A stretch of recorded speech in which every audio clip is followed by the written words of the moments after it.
Hi, so today I wanted to talk about censorship with children, and I was sort of inspired to make this video because of all the videos about how YouTube's restricted mode is restricting LGBTQ content from being viewed, even though it's not inappropriate, it's just like talking about LGBTQ topics. So the first topic I wanted to talk about is why we correlate innocence with ignorance.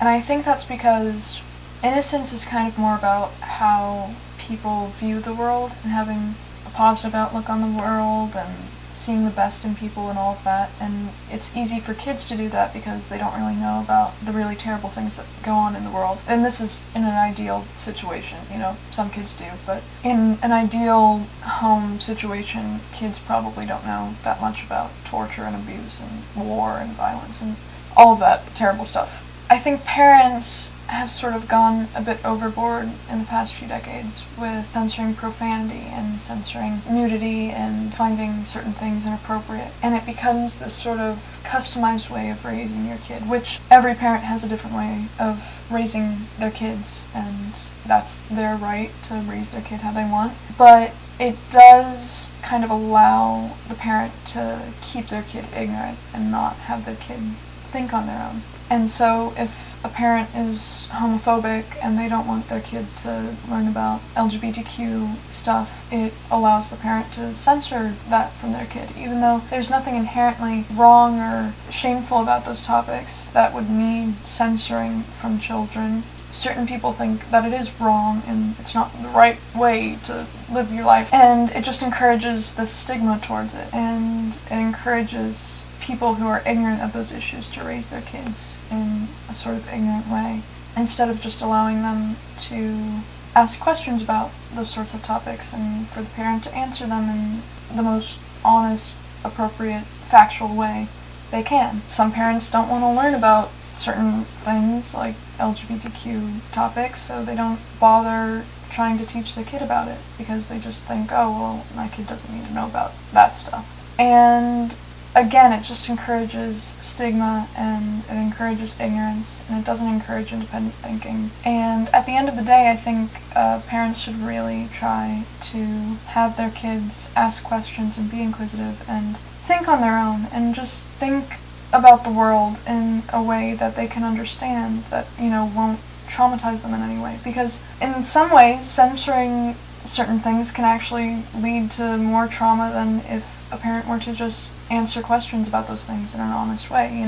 If a kid comes home and they live in a household that doesn't allow profanity and they just heard the word shit at school and they think, that's a fun word, I'm going to use that, and then they have to get their mouth washed out with soap, they probably will be a bit traumatized after that. And then that can lead to even worse things because now they have this stigma towards the word shit, when really it should just be like, oh, that's not a very nice word, it's a bit rude. Some people swear and that's their decision, but in this household we would prefer it if there was no swearing, and here are the words that you shouldn't say, instead of just not even saying any of them and not letting your kid even hear the word shit or any swear words. It just makes kids confused, I think, because then they don't really know about these concepts. So when they do go up to the parent and ask about them, it creates this sort of you shouldn't know that. And it's kind of this God complex, I think, almost, because parents want to control their kids because it's a way of protecting them, and that's totally understandable because in a way it is. But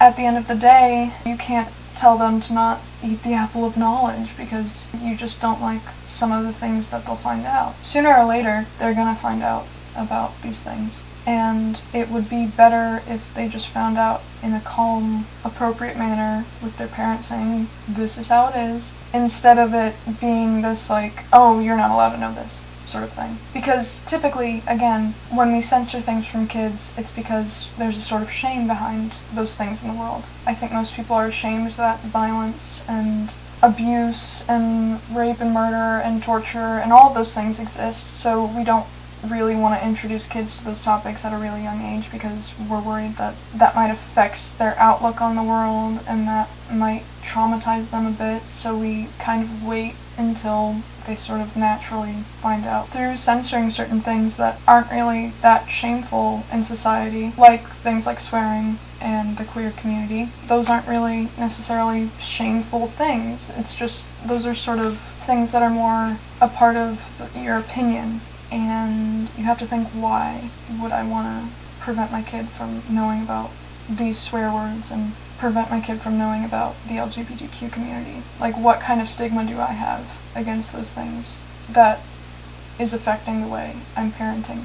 We should try to understand, like, okay, why am I censoring this for my kid?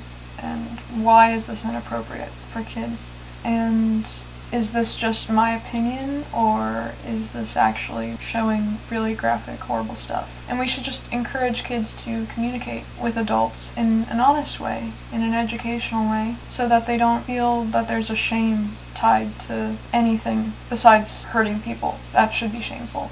We should just treat them as people and try to have them understand things in a way that they can understand them. Because if we continue to just dumb things down for them and expect them to act in a certain way, they'll act in a certain way, because at the end of the day, we're all sort of the same people that we were when we were kids. It's just we've learned more and we've progressed. And people progress at different rates because they learn things at different times. And if we were to allow kids to start thinking on their own and thinking independently at a younger age, instead of just censoring everything from them, it would encourage them to be more mature, but in a good way, not like they're going to be like 18-year-olds by the time they're 10, but that they're just knowledgeable of the world, and that they are comfortable asking questions, and they're comfortable with just thinking about things in different ways, and challenging themselves and challenging their own opinions. Because if we curate this whole culture catered to them, they're just going to expect the world will be catered to them.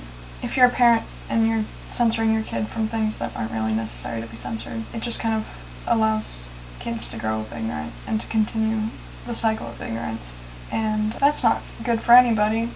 I think that's kind of all I wanted to say on the concept. So, goodbye.